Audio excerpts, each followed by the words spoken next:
Bonjour à tous, merci Monsieur Descarcy. C'était pour ma part en tous les cas passionnant et puis ça rejoint mon sujet de master qui était très intéressant sur le luxe environnemental. Donc c'était passionnant de voir qu'enfin on le considère et on le prend en considération dans notre approche qui est, je pense aujourd'hui, suite au Covid, une véritable opportunité comme vous le dites. Et puis moi, j'ai plaisir à en discuter avec les étudiants et avec une nouvelle génération de management qui arrive puisque c'est effectivement mon rôle. Donc, avant de partager mon écran, déjà, je souhaitais adresser tous mes meilleurs voeux pour cette nouvelle année qui commence. Bien évidemment, on sait qu'elle sera tout aussi challenging que l'année 2020, voire peut-être même plus. Quoi qu'il en soit, c'est une façon effectivement d'approcher en se disant qu'on va essayer de relever ces challenges. Et donc, je souhaitais aujourd'hui, et puis sur invitation de Franck et d'Olivier, que je remercie de penser à moi pour ces meetings qui sont toujours passionnants et intéressants, dans lesquels on apprend beaucoup de choses. Je souhaitais partager avec vous un projet et surtout notamment une nouvelle approche qui s'appelle le Customer Hypercentricity ou Customer Centrics. Donc, si vous me permettez, je vais juste partager avec vous mon écran. Et comme c'était mentionné également dans mon profil, je viens de l'école hôtelière de Lausanne. Donc, je n'ai pas été formé par l'école hôtelière de Lausanne, mais par contre, maintenant, je forme à l'école hôtelière de Lausanne, ce qui est pour moi un véritable plaisir puisque je suis en contact avec les millennials. Et au-delà de mon poste d'enseignement à l'école hôtelière de Lausanne, je travaille aussi pour un nouveau management, enfin pour un nouveau business institute, qui est un institut de recherche appliqué sur le Customer Experience Management, donc les CEM. À la fin de la présentation, vous pourrez aussi retrouver les liens pour éventuellement nous contacter si cela vous intéresse. On travaille actuellement avec un partenaire externe qui est Audemars Piguet, avec lesquels on travaille sur le développement de l'expérience client. Donc aujourd'hui, l'objectif, c'est déjà tout d'abord, au-delà d'une introduction sur moi-même, c'était de parler de ce qu'est l'hospitality, puisque c'est aujourd'hui un terme qui est, sans dire qu'il est galvaudé, en tous les cas, qui est très utilisé et qui fait partie des nouvelles orientations de beaucoup des marques qui sont représentées aujourd'hui. Mais maintenant, ça reste un sujet qui est quand même assez vaste et puis parfois, on ne sait pas toujours dans quel sens l'approcher. Donc, c'est pour ça que je voulais définir un petit peu avec vous ce principe un petit peu d'hospitality pour ensuite aller sur vraiment qu'est-ce qu'était le Customer Hypercentricity et quels sont un petit peu les nouveaux éléments à prendre en considération dans cette approche-là. Et donc, pour finir avec pourquoi le mouvement actuel. Donc, pour moi, surtout, ce qui était important, c'était de commencer par une citation de Seth Godin qui est principalement basée sur le fait qu'une marque, et puis aujourd'hui, tous représentez une marque, ou pour une grande partie, vous représentez une marque, et puis effectivement, dès lors que vous avez une marque, ça représente un ensemble d'attentes pour vos clients, mais surtout, ce qui est important, et c'est la raison pour laquelle j'ai choisi cette citation, c'est de travailler sur tout ce qui était l'histoire et la mémoire. C'est-à-dire que l'objectif, c'est surtout de générer du souvenir qui va permettre de créer une relation beaucoup plus forte et beaucoup plus engageante avec vos clients. Et c'est la raison pour laquelle l'hospitality et la customer hypercentricity font partie des sujets actuels pour l'ensemble d'entre nous. Pour ma part, donc brièvement, effectivement, comme j'ai dit, je travaille à l'école hôtelière de Lausanne et puis surtout mon background est principalement basé sur de l'opérationnel. J'ai géré des opérations pour des hôtels de luxe, principalement orientés sur tout ce qui était les arts de vivre et le food and beverage qui est assez connu maintenant. Et donc, c'est ce qui a constitué un petit peu mon expérience et qui m'a permis un petit peu de jumeler les deux. Donc, cet esprit un petit peu de recherche appliquée ainsi que d'enseignement à l'école hôtelière aujourd'hui depuis maintenant 2 ans à compter de février. Pour définir l'hospitality, pour moi, ce qui est important, c'est que effectivement, l'hospitality aujourd'hui est un sujet vaste. Maintenant, on parle beaucoup de service quality and design. Ça fait partie des choses qui sont rentrées aujourd'hui dans les mentalités. Maintenant, il faut aussi pouvoir commencer à vraiment travailler sur le customer experience. Je sais qu'aujourd'hui, ça fait partie des sujets qui animent beaucoup de vos débats et probablement beaucoup de vos réunions. Comment travailler sur le customer experience, surtout en considérant la situation Covid qui aujourd'hui modifie un petit peu cette approche. Maintenant, ce sujet peut être défini aussi par du Customer Journey Map sur lesquels il faut vraiment mettre l'accent aujourd'hui. Je pense que le Covid est une opportunité unique de pouvoir vraiment travailler sur cette expérience-là et de pouvoir créer vraiment un parcours client qui va permettre de l'immerger et de l'engager vraiment au travers de votre marque, de créer un petit peu ce sentiment d'appartenance qui finalement aujourd'hui va renforcer encore plus les marques que vous représentez qui sont déjà fortes, bien évidemment, mais il y a une vraie possibilité de créer un autre sentiment vis-à-vis de nos clients. Et pour pouvoir arriver à cet élément-là, il y a effectivement la culture du service qui est de plus en plus présente et toujours renforcée dans vos entreprises. Mais au-delà de ça, il y a surtout la considération des employés.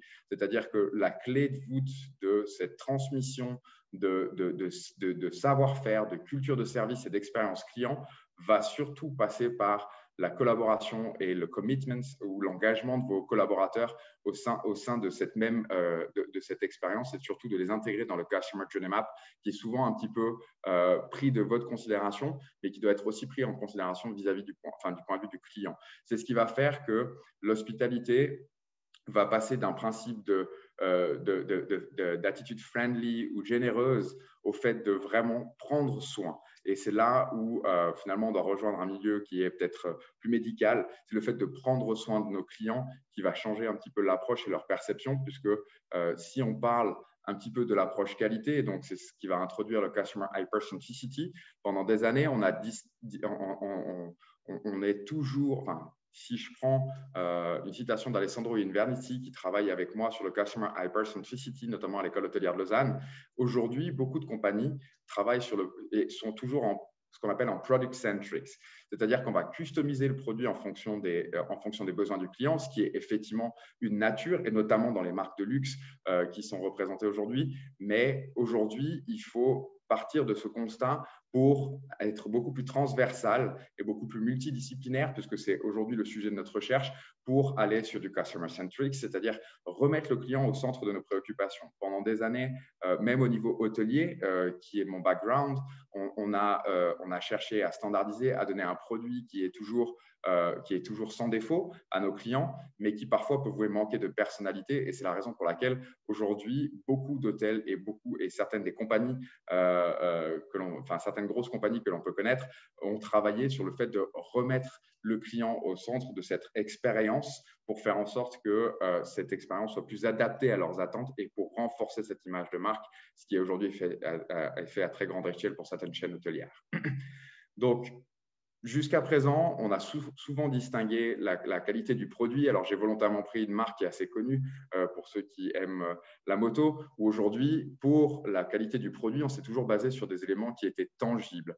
C'est-à-dire que ces éléments tangibles avait vraiment pour vocation de montrer la capacité du produit à procurer de la qualité et à être fiable. La principale des qualités qui sont attendues, au-delà de l'esthétique, au-delà de la performance ou de la durabilité, qui aujourd'hui a été évoquée précédemment par M. de Kersies, on parle surtout de la fiabilité d'un produit qui va faire partie de sa qualité et de sa qualité perçue aussi, puisque on a cité des exemples de l'horlogerie et de la joaillerie. On sait pertinemment que ça fait partie de la qualité va être perçue par le client au même titre qu'on a dissocié souvent la qualité du service. C'est-à-dire que jusqu'à présent, on avait aussi une qualité de service qui était plus intangible, qui se basait sur l'empathie, sur éventuellement le fait d'avoir des gens qui étaient fiables ou knowledgeable, effectivement d'avoir une assurance de qualité, une assurance de qualité de service, donc dans notre processus d'accueil, dans notre réception et aussi de la qualité de réponse à la demande de nos clients. Mais jusqu'à présent, c'est vrai qu'on a souvent dissocié qualité de service et qualité de produit. Sauf qu'aujourd'hui, l'un ne va pas sans l'autre. C'est-à-dire que le service va être le service finalement doit être au service de votre qualité. Donc, la qualité de service que vous allez donner doit être au service de la qualité de votre produit et le refléter surtout. Puisque si on prend les marques horlogères, ils ont développé des produits qui sont extrêmement fiables, qui sont extrêmement fins, qui font partie aussi de l'imaginaire des gens, qui permettent aussi d'atteindre finalement ces attentes de vos clients, comme on l'a défini précédemment. Mais la qualité de service et la qualité d'accueil et l'expérience que vous allez mettre au service de vos clients va servir ce produit pour renforcer finalement la qualité que vous allez donner et surtout cette expérience. Encore une fois, j'insiste sur le fait d'expérience parce qu'aujourd'hui, c'est vraiment ce qui va faire la différence. Si on prend le cadre d'une marque comme Apple, qui est assez connue, et puis ça fait le lien aussi avec la précédente intervention, aujourd'hui, la marque Apple est aussi reconnue pour la qualité d'accueil et de service qu'ils peuvent avoir dans les Apple Store, mais c'est venu aussi du fait qu'ils ont travaillé et qu'ils ont collaboré avec une chaîne hôtelière qui s'appelle Ritz-Carlton, qui est réputée parmi les meilleures aujourd'hui, pour savoir comment accueillir les clients, comment les traiter et comment finalement les faire s'engager plus avec la marque, puisque derrière, c'est surtout cet engagement avec la marque. Quand on parle de Customer maintenant Hypercentricity, donc c'est-à-dire le fait de remettre le client au centre de nos préoccupations, il y a un facteur majeur sur lequel je forme mes collaborateurs et aussi mes élèves, c'est que le client n'est pas roi. Vous êtes les principaux rois, entre guillemets, de vos business parce que vous connaissez, vous êtes des experts dans votre branche, vous connaissez vos produits par cœur, vous savez ce qui est faisable et ce qui est peut-être moins faisable. Mais par contre, le but, c'est vraiment maintenant de prendre soin du client et de le remettre au centre de nos préoccupations. C'est dès lors qu'on va créer une expérience, dès lors qu'on va créer un événement qui doit parler de la marque, l'objectif premier, c'est de faire en sorte que le client soit impressionné et finalement d'arriver à des niveaux de service qui soient inoubliables. Pour faire ça, finalement, il y a une partie qui est due au leadership, bien évidemment. Ça veut dire que le leadership actuel des entreprises doit être orienté sur cette partie de customer centricity, c'est-à-dire de prendre le point de vue du client en tant que tel, que ce soit sur des feedbacks, parce qu'aujourd'hui, on a des CRM qui sont de plus en plus performants, avec de plus en plus d'informations sur nos clients, avec de plus en plus de feedback. Et grâce à la digitalisation qui est aujourd'hui accélérée avec le Covid, on peut aller encore plus loin avec ces éléments-là, si tant est qu'on les utilise à bon escient. Et c'est ce qui va nous donner une meilleure connaissance de nos clients et surtout une meilleure capacité à designer cette expérience. C'est toujours très dur de faire une Customer Journey Map. Beaucoup d'entre vous sont peut-être prêts à l'exercice. Souvent, on reste assez basique et on n'arrive pas à aller assez loin dans le processus et ça peut prendre énormément de temps. C'est aujourd'hui ce qu'on essaie de faire, que ce soit avec les gens de l'école, que ce soit aussi dans le Business Institute. On essaie de vraiment prendre ce point de vue du client en se basant sur les informations qu'on peut avoir pour faire en sorte de créer cette expérience et de la designer pour pouvoir ensuite renforcer l'impact, la personnalité qui va être donnée par le frontline, c'est-à-dire par les personnes qui sont en face de vos clients. Donc, l'objectif ensuite, c'est bien évidemment, grâce au CRM, de pouvoir monitorer ses performances et de savoir effectivement quelle est la perception du client. Parce que il faut bien comprendre qu'il y a souvent, il faut passer par un gap analysis les 3/4 du temps, puisque entre la vision qu'on peut avoir et la vision que va percevoir nos clients, il y a différentes étapes qui vont peut-être pouvoir un petit peu émousser cette expérience qui est voulue au départ. Et à la fin, finalement, l'objectif, c'est grâce à tous ces éléments-là, grâce à cette Customer Journey Map, grâce au renforcement de vos collaborateurs et notamment de leur personnalité et grâce au monitoring de votre expérience, le but, c'est vraiment d'arriver à une expérience qui sera unique et inoubliable pour vos clients. C'est finalement ce qui est un petit peu dit par Kaufman dans ces niveaux de service. La raison pour laquelle aujourd'hui on peut être encore plus performant et encore plus pertinent dans cet élément-là, c'est justement ce que je disais sur les niveaux de service par Kaufman, où malgré notre envie et souvent malgré toute l'énergie qui est engagée, on va arriver à des niveaux de service qui sont attendus ou désirés. Finalement, malgré le niveau de prix, malgré le niveau de marque et malgré l'effort de marque qui est fait, on a souvent du mal à aller au niveau 6, qui est le niveau inoubliable, qui va vraiment faire en sorte que votre client soit engagé avec votre marque et finalement tombe, si on me permet l'expression, amoureux de cette marque. On a eu un exemple. Alors, un des exemples qui a été intéressant, c'est finalement le marché du café. C'est simplement pour renforcer ce processus-là et un petit peu cette illustration. C'est qu'aujourd'hui, le marché du café est un marché qui est très vaste. On sait qu'on va du café soluble en stick maintenant jusqu'à des marques comme Nespresso qui ont rendu le café beaucoup plus luxueux, même si maintenant, pour des raisons environnementales, peut-être certaines personnes se détachent de ça, mais qu'on aime ou qu'on apprécie pas qu'on apprécie ou qu'on n'apprécie pas la qualité du café Starbucks. Aujourd'hui, Starbucks a quand même réussi à personnaliser un petit peu le produit, à faire en sorte de procurer une expérience au client. Après, aujourd'hui, elle n'est pas encore parfaite. Maintenant, ils ont quand même réussi à travailler sur du service-scape pour faire en sorte d'optimiser l'expérience du client, puisque c'est un des éléments clés aussi. C'est ce qu'on va appeler le service-scape, qui va jouer sur plusieurs éléments tangibles et intangibles de votre business pour faire en sorte d'immerger le client dans une meilleure expérience. Pourquoi c'est le meilleur moment pour bouger, pour évoluer en tous les cas? La première des choses, c'est que nos clients sont de plus en plus conscients. Donc, comme ils ont de plus en plus d'attentes vis-à-vis de l'expérience qu'ils attendent par rapport aux différents niveaux de marque, ça va rendre l'expérience un peu plus complexe à créer pour arriver à un niveau inoubliable. Mais il y a encore aujourd'hui beaucoup d'éléments qui peuvent être faits, notamment via la digitalisation, puisque la digitalisation, je fais partie de ceux qui se battent pour la digitalisation et pas la transformation digitale, c'est-à-dire d'utiliser le digital pour renforcer l'humain et pas de remplacer l'humain par le digital. Notamment par les big data aussi, qui permettent de collecter plus d'informations et de connaître mieux nos clients. Par de la plateformisation aussi, le Covid va renforcer cet élément de plateformisation où finalement des premières étapes peuvent être faites de façon digitale pour être renforcées ensuite via de l'expérientiel live. Et ensuite, bien évidemment, il faut avoir conscience que nos clients recherchent de plus en plus d'expérientiel. Et c'est pour ça qu'on a aussi maintenant ces nouveaux éléments de marketing expérientiel qui rentrent en considération, qui sont assez difficiles encore à mettre en place. Maintenant, il y a vraiment aujourd'hui des opportunités sur lesquelles on est en train de faire de la recherche et de travailler. Je parlais du Servicescape précédemment. Alors, je l'ai mis en roue, le Servicescape, parce qu'aujourd'hui, il y a beaucoup de théories qui sont assez lourdes et indigestes parfois. L'objectif, c'est juste déjà de comprendre que notre business, donc le bâtiment et ces éléments tangibles, mais qui sont rarement modifiables, vont rentrer dans cette expérience-là, comme la qualité de ce qu'on appelle de service flow, c'est-à-dire la façon dont vous allez pouvoir gérer les flux de clients et le trafic client dans vos entreprises, tout comme la relation avec l'employé. Mais la relation avec l'employé est vis-à-vis du client, mais aussi vis-à-vis de son management, qui aujourd'hui fait aussi partie des attentes des employés. Et plus un employé va être satisfait de son management, plus il va pouvoir procurer une meilleure expérience à vos clients. Donc, on va rentrer dans ce côté de service efficiency et tout ça va renforcer la qualité de votre produit. C'est-à-dire que le produit qualitatif que vous vendez déjà doit être renforcé finalement par cette expérience-là. Et ça passe ensuite par les 5 sens, que ce soit l'auditif, l'odorat, parfois le goût aussi. On peut imaginer d'immerger les clients dans beaucoup de marques avec le goût, même si on n'y pense pas forcément.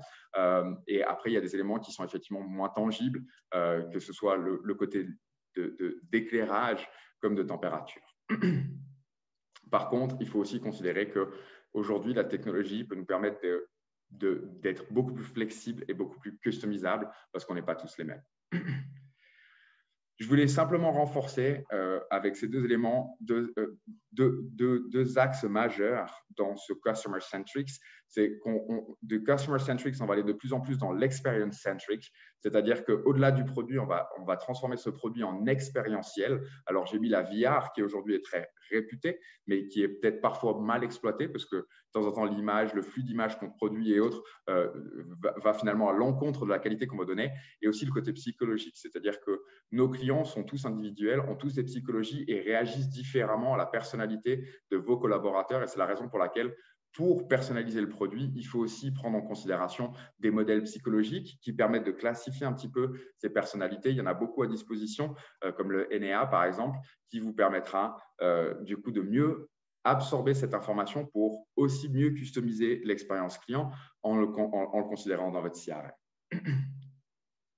Donc aujourd'hui, l'objectif, c'est vraiment de considérer votre Servicescape au service de certains piliers qui sont le côté marketing, le côté d'hospitality, le côté sociologique, qui va vous permettre vraiment de considérer tous ces éléments-là au travers d'un gap analysis, c'est-à-dire de savoir quelle est votre vision et quelle est finalement la perception de vos clients, parce que souvent on a une vision, mais on a du mal à percevoir quelle est la perception du client et où est-ce qu'il y a un gap. Et c'est ça qui va permettre d'uniformiser finalement cette vision et la perception pour arriver à une expérience qui est inoubliable et qui fera que vos clients seront encore plus engagés avec la marque.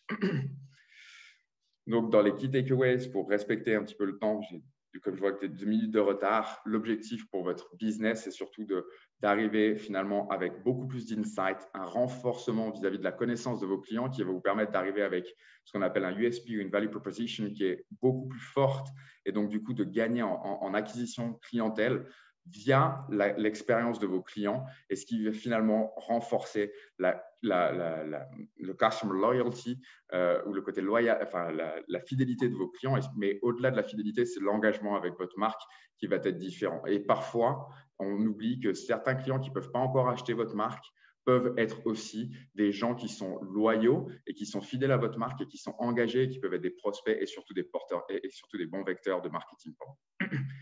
Donc, voilà pourquoi une nouvelle vision du business, finalement, c'est d'utiliser ces technologies pour mieux connaître nos clients, mieux former nos staffs pour pouvoir mieux répondre à ces attentes expérientielles de nos clients pour avoir une meilleure reconnaissance et surtout bénéficier d'un meilleur brand awareness et potentiellement économiquement un meilleur profit.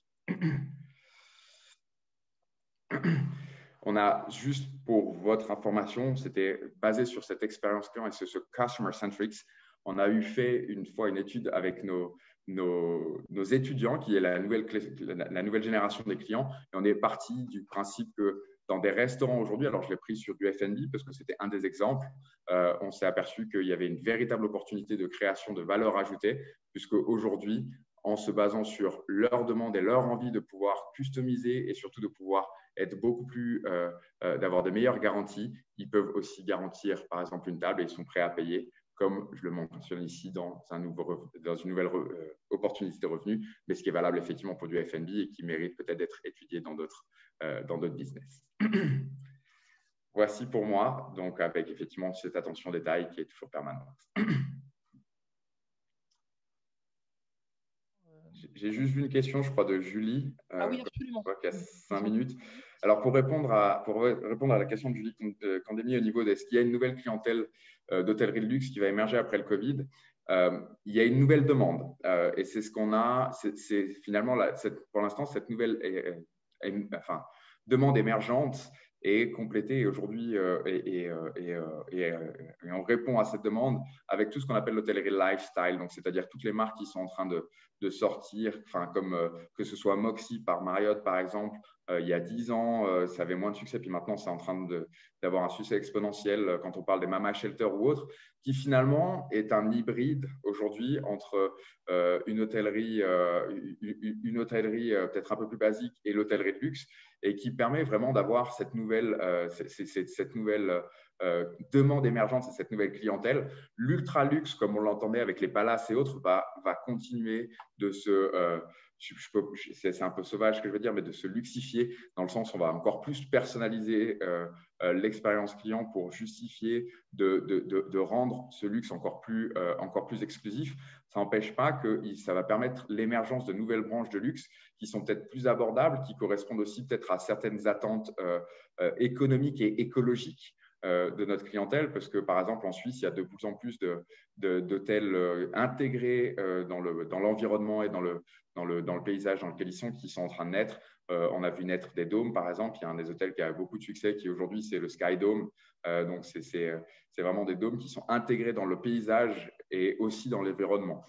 Et c'est aussi un nouveau luxe qui va être de plus en plus renforcé. Et je pense que ça renforce aussi le message de Stanislas de Cassis précédemment, où aujourd'hui, on va avoir du luxe de plus en plus conscient, j'ai envie de dire.